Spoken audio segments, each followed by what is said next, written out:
सुबह उठते ही SGPGI 1974 autonomous medical college nursing officer का रिज़ल्ट आ गया है। आई थिंक आप सभी ने अपना रिज़ल्ट देख लिया हो। बहुत सारे कैंडिडेट को ये प्रॉब्लम है या फिर मैं कहूँ डाउट है कि ये कैसा नॉर्मलाइजेशन हुआ है कि नंबर जो खुद के थे उसको भी काट लिया गया है। जहाँ पे आपको उम्मीद थी कि आपका सिलेक्शन हो जाएगा, पहले नंबर आपके ज़्यादा थे, पर जैसे ही ये रिज़ल्ट आया तो इसमें आपके नंबर कम कर दिए गए और रैंक आपकी बहुत ज़्यादा हाई चली गई है। तो इसमें कहीं ना कहीं बहुत सारे कैंडिडेट, इक्का दुक्का नहीं मैं कहूँ, बहुत सारे कैंडिडेट को प्रॉब्लम हो रही है कि खुद के एक्चुअल मार्क्स कट गए हैं, तो इससे दुख ज़्यादा होता है। कहीं ना कहीं ये आपको दुख लग रहा होगा, पर नॉर्मलाइजेशन का प्रोसेस हम हमेशा से ऐसा ही रहा है। NHM में भी नॉर्मलाइजेशन होता है। इवन हर एग्ज़ाम में अगर ज़्यादा शिफ्ट में एग्ज़ाम हुआ है तो नॉर्मलाइजेशन होता है। नॉर्मलाइजेशन का प्रोसेस आपको पता होगा कि जिस शिफ्ट का पेपर ईजी होता है उनके नंबर बढ़ते नहीं हैं, उल्टा बढ़ने के बजाय घट जाते हैं। और ऐसा मैंने पहले भी प्रीवियस वीडियो में बताया है। इसके अलावा अगर जिनके जिस शिफ्ट के पेपर हार्ड होते हैं उन शिफ्ट के कैंडिडेट को बहुत फ़ायदा होता है। पेपर अगर इजी आता है तो आपको कोशिश करनी चाहिए कि ज़्यादा से ज़्यादा नंबर लेके आना है। अगर पेपर टफ आता है तो उस टाइम में क्या होता है कि नॉर्मलाइजेशन में नंबर इंक्रीज़ होते हैं, और टफ आता है तो आप संभल संभल के क्वेश्चन करते हैं, तो जितने आपके एक्चुअल मार्क्स रहते हैं वो भी रह जाते हैं और साथ में आपको नॉर्मलाइजेशन के नंबर भी मिल जाते हैं। तो जिनका अच्छा खासा रैंक आ रहा है कहीं ना कहीं उनको नॉर्मलाइजेशन का भी बेनिफिट मिला है और उनके नंबर भी ज़्यादा हैं। मॉर्निंग शिफ्ट वालों के नंबर घटे हैं, बहुत सारे कैंडिडेट के कमेंट आप देख सकते हैं कमेंट सेक्शन में। और इवनिंग शिफ्ट वालों के इवनिंग शिफ्ट वालों के तो नॉर्मलाइजेशन में नंबर इंक्रीज़ हुआ है। आगे की प्रोसेस क्या है ये इस वीडियो में बताने वाली हूँ। वेटिंग लिस्ट भी आएगा, परेशान नहीं हो अगर इस बार अगर आपका जो डॉक्यूमेंट वेरिफिकेशन का प्रोसेस होगा अगर उसमें आपका नाम नहीं आ रहा है तो परेशान नहीं हो। वेटिंग लिस्ट कभी ना कभी मतलब विदिन 1 ईयर आपका वेटिंग लिस्ट भी आएगा। अगर ये वैकेंसी UPPSC फिल करता तो UPPSC आधे कैंडिडेट को ही कह सकते हैं सिलेक्शन में लेता है। सीटें हमेशा से UPPSC के थ्रू खाली रह जाती हैं, बाकी सारे कैंडिडेट को अनएलिजिबल कर देते हैं। गनीमत इतनी है कि SGPGI ने इस एग्ज़ाम को करवाया है, तो इससे ये बेनिफिट है कि आपका एग्ज़ाम जो है टाइम मतलब ज्वाइनिंग प्रोसेस बहुत जल्दी हो जाएगा। UPPSC बहुत टाइम लगाता है। और लेकिन SGPGI का एक घाटा भी है कि इसमें जो NHM में काम करने वाले वर्कर्स हैं, स्टाफ नर्सेज हैं, उनका नंबर इसमें काउंट नहीं हुआ है। हालांकि इस पर प्रोसेस चल रहा है, बहुत सारे कैंडिडेट ने डिमांड करी है, कोर्ट में अपनी बात रखी है कि इसमें जो है एक्सपीरियंस के नंबर ऐड होने चाहिए, पर अभी कोई भी अपडेट नहीं है, एक्सपीरियंस के नंबर अभी ऐड होने नहीं है। सिलेक्शन नहीं हुआ जिनका, बिल्कुल भी परेशान नहीं हो। लगातार अगर आपका सिलेक्शन नहीं हो रहा है, हर एग्ज़ाम आप दे रहे हो, RML PGI इवन एम्स जो भी दे रहे हैं, सिलेक्शन नहीं हो रहा है तो फिर भी आपको परेशान होना नहीं है। अपने आप को समझना है आपकी क्या वैल्यू है, आपका किस तरह से तैयारी है। सारी स्ट्रैटेजी को अगर आप समझ गए कि क्या आपके अंदर कमी है, एग्ज़ाम की क्या ज़रूरत है, ये चीज़ें आप समझ गए तो आपका डेफिनेटली इस एग्ज़ाम में नहीं तो किसी ना किसी एग्ज़ाम में सिलेक्शन हो ही जाएगा, श्योर है।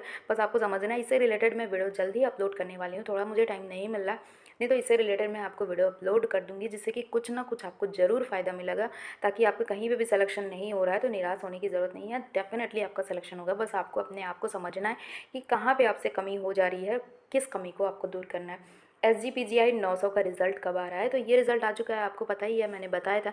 SGPGI लेट नहीं करता है, हालांकि कैंडिडेट ज़्यादा थे तो इस वजह से इसमें टाइम लग रहा है उनके रिज़ल्ट को बनाने में या फिर जो भी प्रोसेस करने में।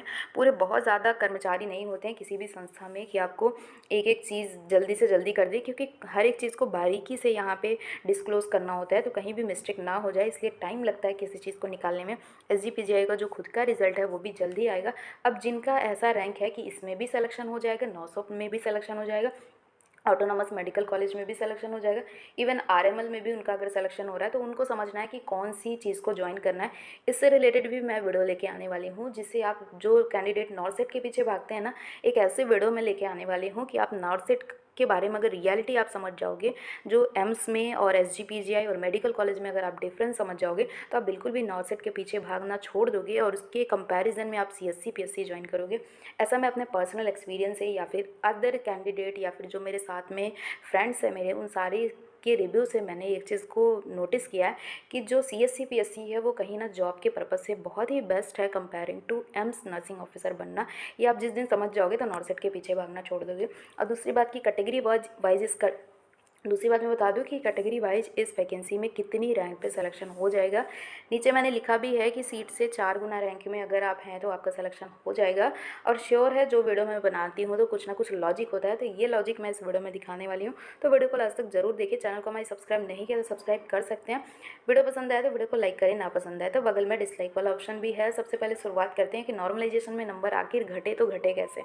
अब जो लोग कह रहे हैं कि नॉर्मलाइजेशन में अपने अपने कैंडिडेट के नंबर बढ़ा दिए, नॉर्मलाइजेशन के नाम पे कुछ भी कर दिया है, पर ऐसा कुछ भी नहीं है। नॉर्मलाइजेशन हर एक एग्ज़ाम में होता है, एनएचएम में भी होता है। हालांकि एनएचएम में ये देखने को नहीं मिला था कि ज़्यादा नंबर अपने खुद के नंबर कटे थे, इक्का दुक्का लोग के कटे होंगे, पर इसमें ज़्यादा लोगों के नंबर अपने खुद वाले जो रॉ नंबर हैं वो भी कटे हैं।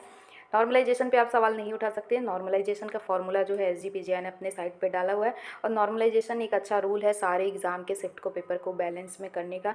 तो उस पर आप कमेंट नहीं कर सकते कि आपके नॉर्मलाइजेशन में नंबर घट गए हैं। पेपर के शिफ्ट को इक्वल करने के लिए ऐसा किया जाता है। और इसमें ये बात बोलना कि एग्ज़ाम का रिज़ल्ट सही नहीं आया, तो ऐसा हम नहीं बोल सकते, क्योंकि अगर सिलेक्शन नहीं होता है तो कहीं ना कहीं फ्रस्ट्रेशन तो होता है, पर हम रियलिटी को नहीं समझते हैं, कहीं ना कहीं अपनी कमी को एक्सेप्ट नहीं करते हैं। जिनका सिलेक्शन हुआ है, ज़रूरी नहीं है कि वो सिलेक्शन जो है उसका फेक है। सिलेक्शन वो अपनी मेहनत से पाया है, तो आपको भी मेहनत करनी पड़ेगी। इस बात को समझना पड़ेगा कि जो गवर्नमेंट ने ये नॉर्मलाइजेशन किया हुआ है, एसजीपीजीआई ने नॉर्मलाइजेशन किया है, इसको एक्सेप्ट करिए। ये कहीं ना कहीं सही है। नॉर्मलाइजेशन की वजह से ही सारे पेपर को इक्वल किया गया। यहाँ पे आप देख सकते हैं जो लिस्ट है, इसमें कहीं पे भी कैटेगरी मेंशन नहीं करी गई है, तो इससे हमें ये पता लगाना मुश्किल हो रहा है कि हमारे जो ऊपर वाला रैंक वाला कैंडिडेट है वो किस कैटेगरी का है। तो इससे थोड़ा सा प्रॉब्लम हो रही है कैंडिडेट को ये पता लगाने में कि क्या मेरा सिलेक्शन हो पाएगा कि नहीं हो पाएगा। तो मैं आपको इस वीडियो में बता दे रही हूँ कि कैटेगरी से भी 4 गुना के अंदर आप अगर हो तो आपका सिलेक्शन हो जाएगा। प्रीवियस एक मैंने वीडियो डाला हुआ था एसजीपीजीआई रिजल्ट से रिलेटेड ही, तो उसका लिंक मैं डिस्क्रिप्शन में दे दूँगी। बहुत डिटेल में वो वीडियो बनाई हुई है कि अगर 4 गुना कैंडिडेट रैंक में भी हैं आप, तो भी आपका सिलेक्शन हो जाएगा। लिस्ट में देख सकते हैं कि यहाँ पे रैंक नहीं दिया गया है, कैटेगरी नहीं दी गई है, तो हमें ये पता नहीं चल पा रहा है कि हमारे ऊपर वाला जो कैंडिडेट है वो किस कैटेगरी से बिलोंग करता है। मेरा एनालिसिस जो कहता है इस एग्ज़ाम के रिज़ल्ट से रिलेटेड, सबसे पहले मैं बता दूं कि जो यूआर कैटेगरी होती है, यूआर कैटेगरी में जो अदर स्टेट के कैंडिडेट है उनका रिजर्वेशन 5 से 10% होता है। और यहाँ पे अभी क्लियर नहीं है कि इस वैकेंसी में 5% दिया गया है या फिर 10% दिया गया। रिजल्ट का जब फाइनल कट ऑफ वगैरह आएगा तो उससे क्लियर हो जाएगा। हालाँकि मैंने कई जगह से सर्च किया है, लेकिन अभी क्लियर नहीं हो पाया कि इसमें 5 से 10% में से कितने परसेंट। हालाँकि यूपी में जो रिजर्वेशन है वो 5 to 15% तक रिजर्वेशन होता है अदर स्टेट के कैंडिडेट का। बाकी इसमें 5 से 10% का रिजर्वेशन है। 790 सीटें हैं, तो यूआर कैटेगरी में अगर आप 790 के अंदर में हैं तभी आपकी पॉसिबिलिटी है कि सिलेक्शन होने का। ऐसा मैं इसलिए बोल रही हूँ कि यूआर कैटेगरी में फ़िक्स रहता है। यूआर कैटेगरी की कट ऑफ जो है वो मतलब रैंक जो है वो ऊपर नहीं जाती। प्रीवियस वीडियो जो मैंने लिंक में डिस्क्रिप्शन में लिंक डाला हुआ है, उसको देख लीजिए। यूआर कैटेगरी में अगर आप हैं अदर स्टेट से या फिर यूपी के हैं, तो उसमें अगर आप 1000 रैंक में भी हैं, 1000 अगर मान लो कि मैक्सिमम मैं बताऊं, वैसे तो मान के चलो कि 800 या 850 के बीच में जो कैंडिडेट हैं उनका ही सिलेक्शन होगा। लेकिन अगर मैं मैक्सिमम की बात करूं, मैक्सिमम अगर आप 1000 रैंक में भी हैं, क्योंकि यूआर में ऐसे भी कैंडिडेट होंगे जिनका अदर जगह पे सिलेक्शन हो गया होगा। यूआर में ऐसे कैंडिडेट भी होंगे जो सिर्फ और सिर्फ एग्ज़ाम देते हैं, उनका सिलेक्शन हुआ होगा पर उनको ज्वाइन ही नहीं करना। यूआर में ऐसे भी होंगे जो फ्रेशर कैंडिडेट हैं, उनके पास रजिस्ट्रेशन नहीं है फिर भी उन्होंने अप्लाई किया होगा। तो ऐसा नहीं है, हर एक रिजल्ट में बहुत सारे कैंडिडेट ऐसे होते हैं जो एलिजिबल नहीं होते या फिर जॉब को छोड़ते हैं। तो मैं मान लूँ कि अगर 1000 रैंक में भी अगर आप यूआर कैटेगरी के हो, 1000 रैंक में आप हो, तो आपका सिलेक्शन हो जाएगा। यूआर का जो रैंक है बहुत ऊपर नहीं जाता है, नीचे ही रहता है। और यूआर कैटेगरी में सारे कैटेगरी के कैंडिडेट यूआर कैटेगरी में आ सकते हैं, अगर वो एससी हैं, एसटी हैं, ओबीसी हैं और अगर जनरल है। तो जिनकी भी हाईएस्ट रैंक रहती है वो सारे अनरिजर्व कैटेगरी में आते हैं, किसी भी कैटेगरी के हों तब भी। उसके बाद मैं बता दूं कि यहाँ पे जो है, अब एससी कैंडिडेट से ही शुरू करते हैं। अगर एससी कैंडिडेट हैं, अगर 415 आपकी रैंक है और टोटल नंबर ऑफ़ सीट 1974 है, तो अगर 1974 के अंदर भी अगर आप एससी कैंडिडेट हैं तब भी आपका सिलेक्शन हो जाएगा। मैं ऐसे ही नहीं बोल रही हूँ, इसका मैंने एक्सपीरियंस लिया है, और वीडियो जो डिस्क्रिप्शन में पड़ा उसको ज़रूर देखिएगा। इसके अलावा अगर मैं बता दूं कि 4 गुना मैंने बोला है, तो जितनी टोटल नंबर ऑफ़ सीटें, सिर्फ यही नहीं, अगर जितनी टोटल नंबर ऑफ़ सीटें उसके 2 गुने 3 गुने में भी अगर आप हो, अगर आप एससी एसटी कैंडिडेट हो, तब भी आपका सिलेक्शन हो जाएगा। और ऐसा होता आया है। तो 415 अगर सीटें हैं तो आप इसको 4 गुना कर सकते हो। लगभग 1200 रैंक में तो आपका श्योर सिलेक्शन है कि इसमें हो जाएगा, एससी कैंडिडेट हो तो। लेकिन अगर आप 1974 पोस्ट के 4 गुना या फिर मैं कहूँ 2-3 गुना में भी हो, तो अगर मान के चलो कि ये अगर 1900 है, तो अगर आप 5000 रैंक में भी हो एससी कैंडिडेट, तो 5000 रैंक में भी आपका सिलेक्शन हो जाएगा। एससी कैंडिडेट के रूप में। सेम वही है एसटी कैंडिडेट का भी मैं बता रही हूँ कि सीटों से 4 गुना, जैसे कि आपको पता है कि यहाँ पे लगभग 40 सीटें 39 सीटें, इससे 4 गुना में तो आपका श्योर सिलेक्शन है। लेकिन अगर आप 1974 रैंक में भी हो, इवन 5000 रैंक में भी हो, तब भी आपका सिलेक्शन हो जाएगा। क्यों हो जाएगा? क्योंकि बहुत सारे कैंडिडेट ऐसे होते हैं जिनके पास सर्टिफिकेट नहीं होता, बहुत सारे होते हैं जो कि सर्टिफिकेट नहीं होता। दूसरी बात कि अगर जिसकी हाईएस्ट रैंक रहती है वो यूआर में भी चले जाते हैं। और एक और बात है कि बहुत सारे सिलेक्शन नहीं लेते हैं, या फिर उनके पास डॉक्यूमेंट्स नहीं होता है, या फिर किसी भी रीज़न से जब भी डॉक्यूमेंट वेरिफिकेशन प्रोसेस होता है तो किसी भी रीज़न से ऐसा होता है, और ऐसा देखने को भी मिलता है। 533 रैंक मतलब सीटें हैं ओबीसी की, लेकिन अगर आप ओबीसी कैंडिडेट हो, अगर ओबीसी में भी आपका मान के चलो 1974 में अगर आप हैं तो श्योर सिलेक्शन है। उसके अलावा भी सीटों के 4 गुना, जैसे कि आपको पता है कि 35 है तो 2000, तो ये अगर ओबीसी में भी आप 3000 रैंक के अंदर में हो, 3000 के आसपास में हो, तब भी आपका सिलेक्शन श्योर है। ईडब्ल्यूएस में भी सेम यही बात है। 197 सीटें भले हैं, पर आपको लगता होगा कि ईडब्ल्यूएस में 197 रैंक तक होगा या फिर मैक्सिमम 300 रैंक तक होगा, तो ऐसा कुछ भी नहीं है। 1974 रैंक तक भी है, क्योंकि हमें ये नहीं पता है कि किस रैंक तक कौन सी कैटेगरी के स्टूडेंट हैं। लिस्ट में आपको कैटेगरी मेंशन नहीं है। तो ये भी मैं बता दूं कि अगर आप ईडब्ल्यूएस कैंडिडेट हो तो फिर भी अगर 2 से 2500 की रेंज में हो तब भी आपका सिलेक्शन श्योर है। यूआर कैटेगरी में रैंक जो है बहुत नीचे नहीं जाती है, यूआर का तो फिक्स रहता है। प्रीवियस जो एसजीपीजीआई का रिजल्ट आया गया तो उसमें यही देखा गया था कि यूआर की जितनी रैंक थी उसी के ऊपर थोड़ी बहुत इधर उधर, कहूँ कि 1000 की रैंक में अगर आप यूआर में हैं तो आपका सिलेक्शन के चांसेस हैं। अनरिजर्व कैटेगरी में रैंक बहुत ज़्यादा ऊपर नहीं जाती है, बहुत ज़्यादा मतलब नीचे नहीं जाती है। लेकिन यहाँ पे मैं बता दूँ, अगर आप 5000 रैंक में हो मैक्सिमम, मतलब मैक्सिमम कहूँ या फिर मिनिमम कहूँ, अगर आप 5000 रैंक में हो, किसी भी कैटेगरी से हो, यूआर को छोड़ के, तो आपके चांसेस हैं होने के।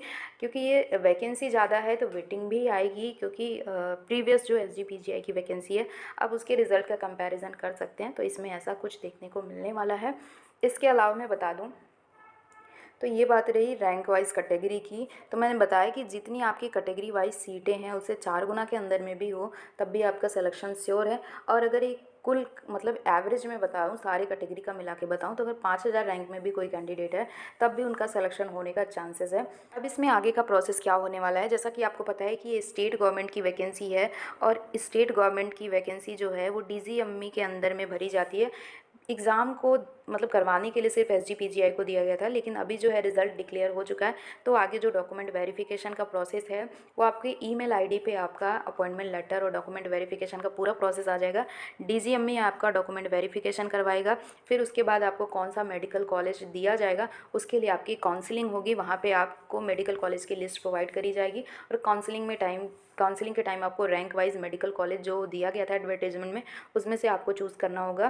फिर उसके बाद आपका फाइनल अपॉइंटमेंट लेटर जो होगा आपको मिल जाएगा कि कौन सा डिस्ट्रिक्ट आपको मिला है, वो काउंसलिंग के टाइम ही आपको अलॉट कर दिया जाएगा। तो डीजीएमई जो है उत्तर प्रदेश मेडिकल एजुकेशन का कह सकते हैं कि एक तरह से संस्था है जो कि भर्तियों को कंप्लीट करवाता है, स्वास्थ्य सेवाओं को यूपी में चलाने का काम करता है। तो अब जो है अपडेट सारी डीजीएमई के साइड से आएगी। एसजीपीजीआई जो अब कोई भी अपडेट नहीं देगा, एग्ज़ाम करवा दिया है, सारा हैंडओवर डीजीएमई को मिल चुका है।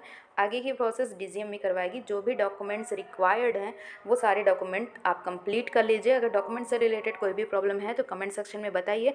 नेक्स्ट वीडियो में मैं डॉक्यूमेंट वेरिफिकेशन से रिलेटेड भी आपको अपडेट दे दूंगी। इस वीडियो जो रहेगी वो सैलरी से रिलेटेड होगी। सीएससी पीएससी मेडिकल कॉलेज और एम्स की सैलरी में क्या डिफरेंस है, कौन सा आपके लिए बेस्ट जॉब है, ये सारी चीज़ें मैं बताने वाली हूँ। थोड़ा टाइम कम मुझे मिल रहा है इस चीज़ों पे काम करने के लिए। बाकी रेगुलर अपडेट के लिए आप हमारे चैनल को सब्सक्राइब कर सकते हैं, कमेंट सेक्शन में कमेंट कर सकते हैं। मिलते हैं नेक्स्ट वीडियो में। Love you all, bye.